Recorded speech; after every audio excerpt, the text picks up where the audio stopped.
everyone, what is up? It's Blum. Welcome back to my channel. Hi, how are you? Happy Tuesday. Hope you're all having a great day. This one is going to be a little bit dark and a little bit kind of serious. This isn't really going to be a funny haha kind of tea video. Hence the reason I'm not on here looking like a clown, you know. Literally just did some skincare and I've come on here to sit down and start chatting for this first video today, because it's kind of important topics and more serious topics. So I'm going to start doing my normal kind of bass while I talk to you, because this is all a little bit, I don't know, it's quite a lot. So we're going to get into it. The first thing that I wanted to talk about today was Alexis Stone, actually. Alexis uploaded a YouTube video yesterday, and it was like an 18-minute long YouTube video talking about her time in LA and moving to LA and all of this.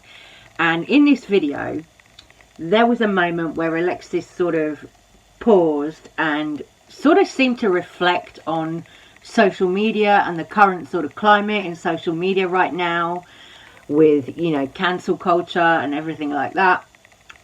And it really got quite deep. It really did. You know, I'm gonna put a clip in here because I think people need to see this. I think it's interesting. So I'm going to put a clip of Alexis in here of that video from yesterday, going into some of the stuff about cancel culture, and also towards the end of this clip there's quite a lot of shade in there as well, which is why I wanted to include this. Really, there's quite a lot of shade in there thrown towards some kind of LA influencers, LA people. Alexis doesn't actually mention who those people are. So watch till the end of the clip and we'll come back with some more commentary from me. Just look in the mirror and ask yourself, if this is my last day on planet Earth, like, how do I want to be remembered? Because I feel like a lot of people would be a lot more socially aware and less of an asshole. So every place you're going to visit, people you meet, you're going to be met with different obstacles. It's really how you just deal with them. And I'm so grateful at my age now, having moved to New York when I was 21, which was a catastrophe. I was 21, I was a kid, I had no idea what I was doing. I moved to Harlem, I moved to Williamsburg, and then, girl, I went to South Carolina. Not that. So I spent a few years, some lessons were repeated until they've been learned. I'm not perfect. I'm very aware of that. I've said lots of things over the years that have rubbed people the wrong way. I've said lots of things that have rubbed me the wrong way, and I look back and like the ick that I get. But I would hope, if anything, without dismissing the learning obstacles of life, that if I was to sort of strip that back and redo it, I would have done it and never opened my fucking mouth, because I maybe wasn't given the best deck of cards to set me up for certain platforms and scenarios. But do you know what? He moves, and I would like to think, if anything, the overriding message that people could take from what it is that I've done over the years is just the creativity. Because that really is like why I do what I do, is I just want to make myself smile. I want to make other people happy. I want to inspire people. A lot of the time, it's just been a sting that's been put in my tail, and a lot of the stupid things that I've said over the fucking years is just recycled comments that I've read about myself. It's sad, and social media scares me, and the way the world's going scares me at times. And that's me being 100% honest. I wake up, I turn the TV on, I just think, wow, that's happening. And it's daunting. So I just think we've all got to be easy on ourselves. We've got to go at our own pace, be less hard on each other. Like, I'm all for educating people and doing it in a progressive way rather than aggressive. I think, especially with social media now, so many people are so scared, and the damages that social media have played on so many people, especially here in LA. I mean, there are some real fucked up arseholes here that act like the Kardashians, and they're like a poor man's version. But hey, like, if it works for them and it makes them happy, like, you get it, girl. But I think from an outsider looking in, I don't know whether it's because I'm British, but there are a lot of very socially unaware people that are willing to do whatever they can to achieve the end goal. But I think a lot of people could do it in a lot nicer kind of ways, where it doesn't involve them having to like become predators or kill themselves off or insert themselves in dramatic situations or throw people under the bus, because I really think at some point one of these crazy unhinged kids is going to end up killing themselves or someone else. And that's, I guess, been my observation since being here. The part at the end there, talking about people in LA, influencers in LA acting like the Kardashians, but really they're the poor man's version. I was like, oh, who are you talking about, girl? Who are you talking about? But then when Alexis moved on to saying that she thought people could be educated in a nicer way and everything like that, and then saying people don't have to be, you know, predators and killing themselves off and throwing themselves under the bus. Immediately what I thought of when Alexis said those words was, I thought of the whole Dramageddon thing. Dramageddon 1, Dramageddon 2, you know, Dramageddon 1 where you had like Manny, MUA, Laura Lee and Nikita Dragon all, you know, shading Jeffree Star by posting a picture with a silly caption that was like, oh, bitch is bitter because without him we're doing better. You know, that started off kind of silly, petty drama, but then Dramageddon 2 was the real big hit to the beauty community. Dramageddon 2 was the real big one because, of course, it involved James Charles, and this is where all of the stuff about James Charles allegedly being a P-word started coming out, all because of Tati Westbrook's Bye Sister video, you know, the infamous 40-minute Bye Sister video. All because of that,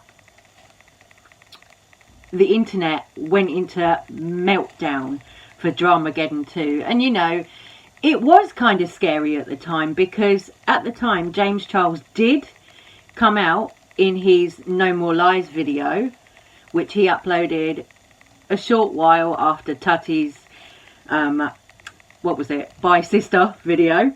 A short while after Tati's Bye Sister video, James Charles uploaded the No More Lies video, of course, in 2019, and that video made Tati Westbrook out to look like a liar, and it made, you know, Jeffree Star out to be a liar, and it really did damage their careers, in my opinion. You know, it really did.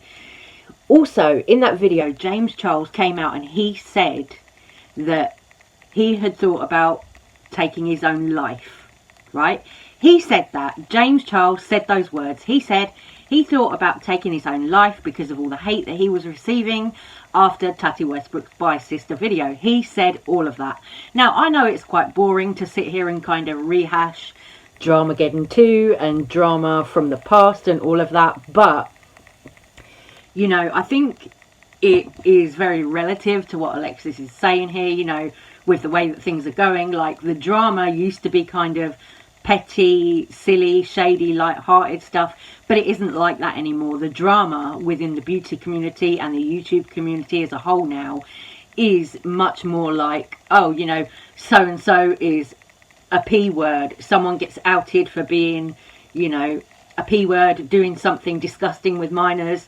You know, the drama is very difficult stuff now. It's not like, oh, you know, so-and-so's made a dodgy palette, you know, because nobody wants to watch that kind of video anymore. You know, it is all now much more sensationalized, much more shocking. It's really very scary to think about the way that it's gone and how quickly it's gone that way as well. Because, you know, if you think back to 2018, beauty community drama was really kind of kicking off with, you know, Kat Von D, Jeffree Star, and then you had the whole, you know, bitches bitter because without him we're doing better thing with Manny MUA, Laura Lee, Nikita Dragon, all going against Jeffree Star.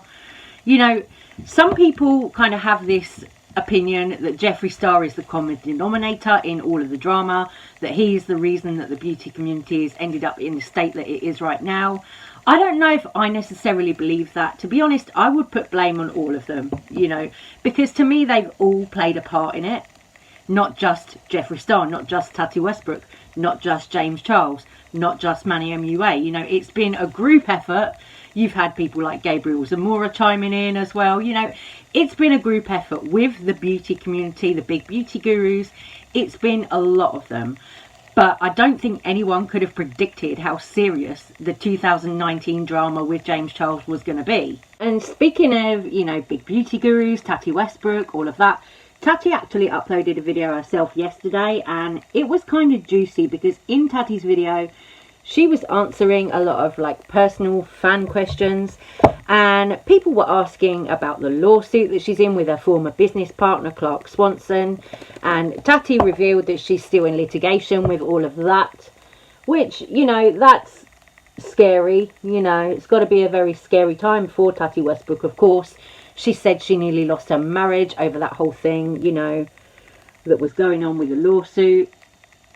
Because, of course, if you've got a big lawsuit going on, it is going to put pressure and strain on your relationship with, you know, your partner, your husband. It's going to, you know, because of the stress, which I think is really awful for Tati. And I hope that she can come out of it. But there was also quite a lot in the video where I was like, I don't know about this. I was sat kind of doing my makeup, watching this video yesterday. And Tati was kind of talking about God and spirituality a lot. That stuff, I mean, you know, if you believe, then you believe. Whatever you believe, that's your personal thing, you know. But to me, I don't personally believe that kind of thing. So I was a little bit kind of lost in that part of the video with Tati. I was a bit like, not really there with her on that one. But I do just find Tati quite kind of relaxing to sit and do makeup with. So I was sitting there doing my makeup, watching and listening to this video that she put out, and during the video she also cried and kind of broke down a little bit when it came to talking about her music, because of course, if you're not aware, Tati Westbrook, as well as, you know, being a makeup guru on YouTube, also plays piano and writes music. She was starting to tease like bits of songs, I believe, when all of the drama got really big with Shane Dawson, Jeffree Star, James Charles and Tati Westbrook.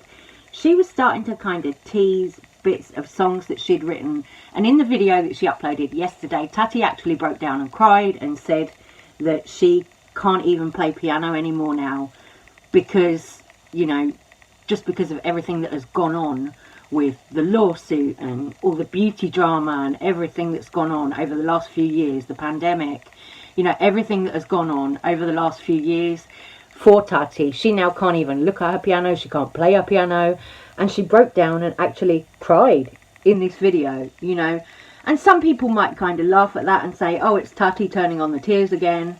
But it looked kind of genuine to me. In the video with Tati Westbrook, it looked very genuine to me. It didn't look like it was put on tears. It looked like it was actually Tati having a real moment, because I do think that Tati Westbrook believes in, you know, the spirituality and believes in God, and, you know, I do think she's like a good Christian woman, you know, or she's very spiritual, and I do think that she has her beliefs and her ways, and I think, you know, I think she's quite into all of that, whereas I'm not into all of that. So, you know, not to judge anyone for being into anything like that, but, you know, I just don't have faith in something like that. So for me, it's a little bit hard to understand. You know, I was getting a little bit lost at that point in the video with Tati, but seeing her cry, I did feel sorry for her when she was talking about how she can't play music and all of that now.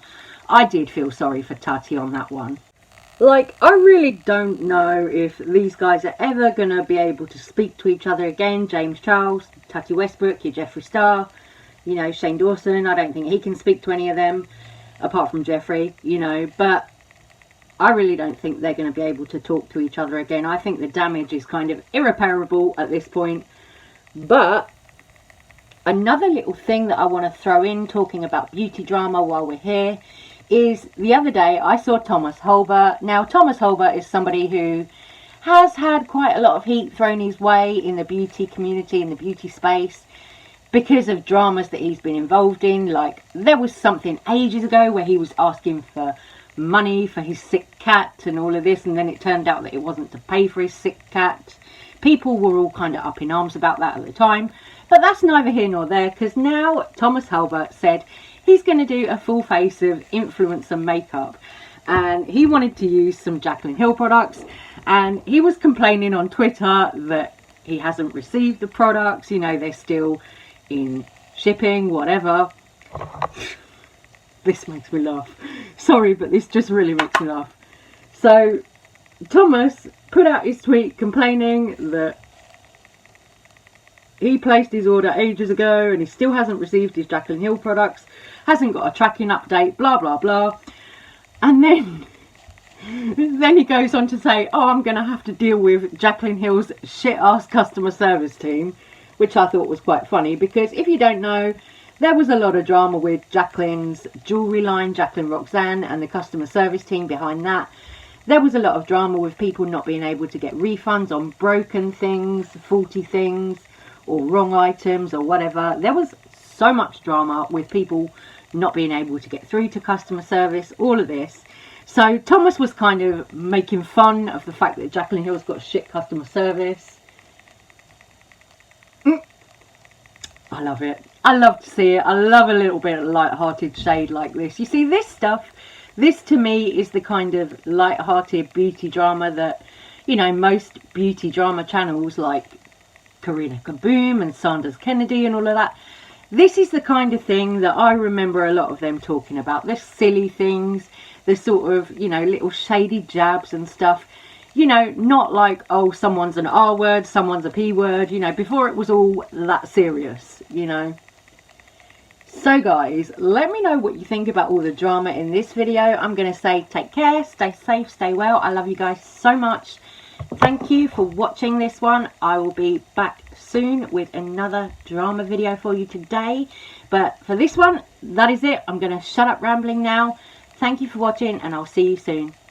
Bye.